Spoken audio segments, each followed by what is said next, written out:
اللہ تعالیٰ نے خود نظام ایسا بنا دیا، انسانوں کو دے دیا کہ ہر درجے کا لباس بنتا ہے، ہر درجے۔ غریب سے غریب تر آدمی کے خریدنے کا لباس بھی مارکیٹ میں موجود ہے یا نہیں؟ اور مالدار سے مالدار آدمی کے خریدنے کا لباس بھی مارکیٹ میں موجود ہے۔ اب غریب کے لیے اسراف کیا ہے کہ وہ حرص کرے کہ جیسا فلاں نے پہنا ہے میں نے ویسا پہننا ہے، میں اس کی ضد کرے، یا اپنی اولاد کی اس ضد کو پورا کرنا اپنی ذمہ داری سمجھے، تو اب وہ کیا کرے گا؟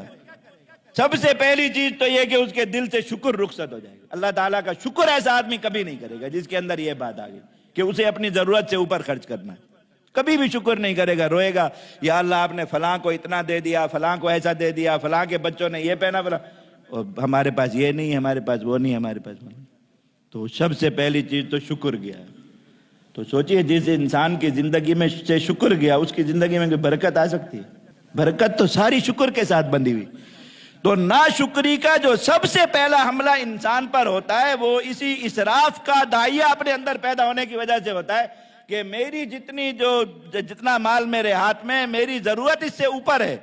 چاہیے یہ تھا کہ اللہ نے جتنا مال ایک انسان کو اس کی زندگی کے قیام کے طور پر دیا، وہ اپنی ضرورت کو اس کے نیچے لے آتا، تو اس کی ضرورت کی چیز بھی بازار میں موجود ہے یا نہیں؟ اللہ تعالیٰ نے بنوائی ہے، اس کے لیے رکھوائی ہے کہ بھائی تمہارے ہاتھ میں جتنا مال ہے تم اس مال میں اپنے لیے لباس خرید سکتے ہو، اپنے لیے جوتا لے سکتے ہو، اپنی اولاد کے لیے لباس لے سکتے ہو، اپنے خورد و نوش کا انتظام کر سکتے ہو، اتنا مال اللہ نے دیا ہے۔ رونا کس چیز کا ہے کہ نہیں مجھے تو فلاں کی طرح کرنا ہے، فلاں کی طرح کرنا ہے، فلاں کی طرح کرنا ہے، اس کا مال موجود نہیں۔ تو سب سے پہلے تو شکر رخصت ہو گیا زندگی۔ اس کے بعد کیا ہے کہ جتنی بدعنوانی معاشرے کے اندر پھیلی جی، کرپشن سب سے بڑا مسئلہ ہے، کرپشن اس کی بنیاد کیا ہے؟ اس کی بنیاد اسراف۔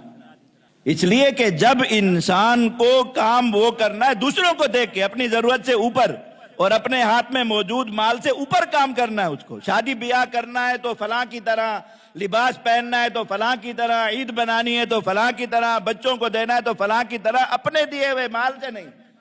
تو اب اس کے لیے کیا کرے گا؟ جائز طریقے سے نہیں آ رہا، ناجائز طریقے سے کمائے۔ ہر آدمی جو بدعنوانی کر رہا ہے اور کسی نہ کسی وقت تاجر تجارت میں بدعنوانی کر رہا ہے تو کس لیے؟ کہ اس وقت میں اس کے ہاتھ میں جو موجود ہے وہ کہہ رہا ہے کہ میری ضروریات اس سے پوری نہیں، حالانکہ یہ جھوٹ بول رہا ہے، اس کی ضرورت پوری ہوتی ہے، لگژری پوری نہیں ہوتی ہے۔ اس کے لیے اس کو اب بدماشی کرنی ہے، ناجائز طریقے اختیار کرنے تجارت میں۔ ایک نوکری پیشہ آدمی ہے، وہ کسی منصب پہ بیٹھا ہے، کسی کرسی پر بیٹھا ہوا ہے، تو اس کی ایک تنخواہ ہے، اس کا ایک معاش لگا ہوا ہے اللہ کی طرف سے، اور اس کے معاش کے مطابق اس کی ضرورت کی چیز بازار میں موجود ہے، وہ اس کو لے کر پہنے، صاف ستھرا رہے، اللہ کے حکم کے مطابق زینت اختیار کرے، تو بالکل ایک بہترین معزز انسان لگ سکتا ہے، بہترین معزز انسان، کوئی فرق نہیں پڑتا۔ بعض لوگ ہوتے ہیں بہت کم حالت میں، بہت کم معیشت میں ایسی زندگی گزارتے ہیں کہ لوگ ان کو دیکھ دیکھ کے جل جل کے مرتے ہیں، یہ کیسے اتنا پہن رہے ہیں، کیسے اتنا کھا رہے ہیں؟ بھائی ان پوچھیں کس طرح لے رہے کھا رہے ہیں، کر رہے ہیں اور بہت اچھے طریقے سے کر رہے ہیں، لوگوں کو جلا جلا کے کر رہے ہیں اچھے طریقے سے۔ لیکن ایک آدمی سوچ رہا ہے نہیں دیکھو فلاں نے یہ پہنا ہوا ہے، اس کے بچوں نے پہنا، مجھے یہ کرنا ہے، اب اپنی تنخواہ میں نہیں کر رہا تو کیا کرے گا؟ یہاں بیٹھ کے بدماشی کرے گا، بدعنوانی کرے گا، کرپشن کرے گا۔ تو سارے اس معاشی بگاڑ کی بنیاد کیا ہے؟ انہوں نے جو لوگ معیشت کے سوداگر وہ ہیں، جادوگر ہیں، انہوں نے یہ چیز سمجھی ہے۔ آپ دیکھیے ایک انسان کو اللہ رب العزت نے مال دیا ہے زیادہ، تو اس کو اچھا کپڑا پہننا ہے، اچھی جوتی پہننی ہے، اچھے اس میں رہنا ہے۔ اللہ نبی کریم صلی اللہ علیہ وسلم نے فرمایا کہ یہ بات ہے کہ اللہ تعالیٰ نے ایک انسان کو زیادہ دیا ہے تو اس نعمت کا اثر اس پر نظر آنا چاہیے، تو اس کو یہ کرنا ہے۔ لیکن اب کیا ہے کہ بازار میں اس کے معیار کی جو اچھی سے اچھی چیز موجود ہے، انہوں نے اس کے اوپر ایک پخ لگائی اس کو اسراف میں ڈالنے کے لیے۔ وہ کیا ہے؟ اب اس کو اس اچھے سے اچھے کپڑے کے ساتھ ایک اچھا ٹیگ بھی چاہیے۔ اگر بہت قیمتی کپڑا پہنا ہوا ہے لیکن کوئی اس پہ برانڈ کا ٹیگ نہیں ہے تو بھی یہ آدمی محسوس کر رہا ہے کہ میری ابھی خواہش اس سے پوری نہیں ہوئی۔ کپڑے کا مطلب کیا ہے پہننے کا؟ اس سے تن ڈھکنا ہے اور جائز حد تک زینت اختیار کرنی، یہی ہے نا۔ کھانا کھانے کا مطلب کیا ہے کہ اصل پیٹ بھرنا ہے اور جائز حد تک اس سے لذت بھی حاصل کرنی ہے۔ لیکن انہوں نے ایک بہت مہنگا ریسٹورنٹ بنا دیا جہاں باسی دال کھا کے بھی 1000 روپے دے کے آئے گا بہت خوش، اور 4-5 دن تک اس کا ٹیشو جو ہے وہ جیب میں سنبھال کے پھرتا رہے گا. جس کے سامنے بھی منہ صاف کرنے کے نکالے گا اسی ہوٹل کا ٹیشو نکالے گا تاکہ پتہ چلے میں نے اس ہوٹل میں کھانا کھایا. کھا کے وہاں کیا ہے؟ باسی کھانا کھا کے ہے وہاں پہ. ہزاروں روپے دے. لیکن اس کو اس ہرس میں ڈال دیا کہ لوگ مجھے دیکھیں گے میں یہاں جا رہا ہوں, لوگ مجھے دیکھیں کہ میرے کپڑے پہ فلاں برانڈ کا ٹیگ لگا ہوا ہے یا نہیں لگا ہوا. حالانکہ یہی کپڑا یہ اس سے بہت کم قیمت میں بھی لے کے پہن سکتا تھا یا اس سے اچھا بھی پہن سکتا تھا, لیکن مسئلہ کیا تھا کہ اس کے اوپر یہ ٹیگ نہیں لگا ہوا ہونا.